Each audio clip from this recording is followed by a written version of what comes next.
नमस्कार। आज हम एक बहुत ही आम लेकिन काफी उलझन वाली स्थिति पर बात कर रहे हैं। जब किसी को सांस लेने में तकलीफ हो पर डॉक्टर देखें तो छाती एकदम साफ, मतलब फेफड़ों में कुछ नहीं। हमारे पास ना ऐसे सबसे आम कारणों की एक लिस्ट है। सुनने में थोड़ा अजीब है ना? सांस फूल रही है पर फेफड़े बिल्कुल ठीक, तो फिर दिक्कत कहाँ हो सकती है? चलिए इस लिस्ट को थोड़ा खोल कर देखते हैं। हमारा मकसद सिर्फ ये लिस्ट पढ़ना नहीं, बल्कि समझना है कि साफ छाती के बावजूद सांस क्यों उखड़ सकती है। बिल्कुल। और ये लिस्ट ना यही दिखाती है कि सांस की तकलीफ हमेशा फेफड़ों से ही जुड़ी हो, ऐसा जरूरी नहीं है। ये शरीर के कई अलग अलग सिस्टम्स, तंत्रों से जुड़ी हो सकती है। हाँ, जैसे लिस्ट में कुछ कारण तो हैं जो शायद हम सोच सकते हैं, जैसे चिंता, एंजाइटी, या फिर खून की कमी, एनीमिया।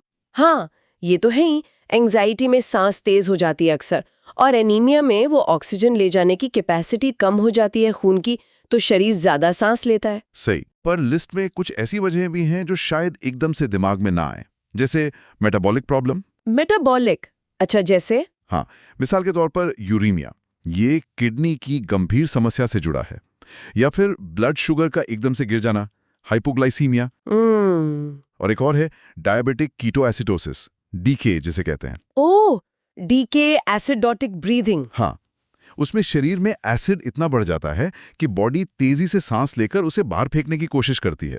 फेफड़े ठीक हैं, पर सांस तेज और गहरी। अच्छा, मतलब शरीर किसी और गड़बड़ी को ठीक करने के लिए तेज सांस ले रहा है। और लिस्ट में मैंने देखा ब्लड प्रेशर कम होना, हाइपोटेंशन भी है। वो कैसे? हाँ, हाइपोटेंशन। देखिए, जब ब्लड प्रेशर बहुत कम होता है ना, तो जरूरी अंगों तक, खासकर ब्रेन तक, पूरा ऑक्सीजन वाला खून नहीं पहुंच पाता। तो बॉडी क्या करती है, वो सांस की रफ्तार बढ़ा देती है ताकि खून में ज्यादा से ज्यादा ऑक्सीजन घुल सके। तो यहां भी फेफड़े ठीक हो सकते हैं, पर प्रॉब्लम सर्कुलेशन की है। समझ गए। तो ये मेटाबॉलिक और सर्कुलेशन की बात हुई। सर्कुलेशन से जुड़ी एक और शायद ज्यादा गंभीर स्थिति भी है इसमें। हाँ, और ये बहुत जरूरी है, पल्मोनरी एम्बोलिज्म। फेफड़ों में खून का थक्का। बिल्कुल, फेफड़ों की नस में खून का थक्का जम जाना, ये जानलेवा भी हो सकता है। और हैरानी की बात यह है कि शुरू में, या अगर थक्का छोटा हो तो एक्सरे वगैरह नॉर्मल आ सकता है।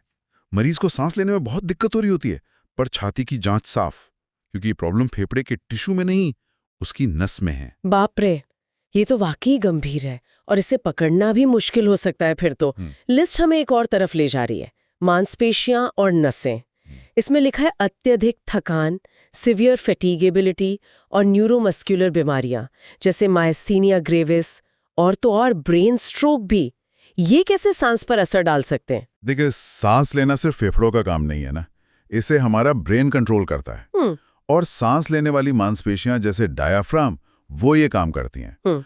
तो अगर ब्रेन स्ट्रोक से दिमाग का वो हिस्सा असर में आता है जो सांस कंट्रोल करता है, या फिर मायस्थीनिया ग्रेविस जैसी बीमारियों में मांसपेशियां ही कमजोर हो जाती हैं, तो इंसान को सांस लेने में बहुत जोर लगाना पड़ता है, सांस फूलने लगती है, जबकि फेफड़े हो सकता है बिल्कुल स्वस्थ हों। समझ गई। तो ये दिमाग, नसें, मांसपेशियों का तालमेल बिगड़ने से भी हो सकता है। बिल्कुल। लिस्ट में कुछ और चीजें भी हैं, जैसे बहुत ज्यादा मोटापा, मॉर्बिड ओबेसिटी, प्रेगनेंसी, और एक सार्कोइडोसिस नाम की बीमारी भी है। हाँ, ये भी जरूरी कारण है। बहुत ज्यादा मोटापे में क्या होता है, पेट और छाती का वजन डायाफ्राम को ठीक से नीचे नहीं जाने देता, सांस लेने में मेहनत लगती है। प्रेगनेंसी में तो खैर शरीर में बहुत बदलाव आते हैं, हार्मोन्स बदलते हैं, और बढ़ता हुआ बच्चा भी फेफड़ों पर दबाव डालता है। और सार्कोइडोसिस वो एक सूजन की बीमारी है जो शरीर में कहीं भी हो सकती है, फेफड़ों में भी, पर कभी कभी फेफड़ों के अलावा कहीं और होने पर भी सांस की दिक्कत कर सकती है। तो कुल मिला के बात यह है कि अगर छाती साफ है, एक्सरे नॉर्मल है, फिर भी सांस फूल रही है, तो इसके पीछे दर्जनों कारण हो सकते हैं। खून की कमी से लेकर दिल, किडनी, नसें, मांसपेशियां, मेटाबॉलिज्म, यहाँ तक कि एंजाइटी भी। ये सिर्फ फेफड़ों की कहानी नहीं है। बिल्कुल सही कहा आपने। बिल्कुल, ये हमें याद दिलाता है कि भाई हमारा शरीर कितना जटिल है, कितना इंटरकनेक्टेड है। एक लक्षण जैसे सांस फूलना, वो कई अलग अलग अंदरूनी गड़बड़ियों का सिग्नल हो सकता है। इसलिए कोई भी लक्षण, खासकर सांस की तकलीफ जैसा, उसे हल्के में नहीं लेना चाहिए। सही वजह जानना जरूरी है। सिर्फ छाती की जांच से काम नहीं चलता कई बार। ये वाकई सोचने वाली बात है।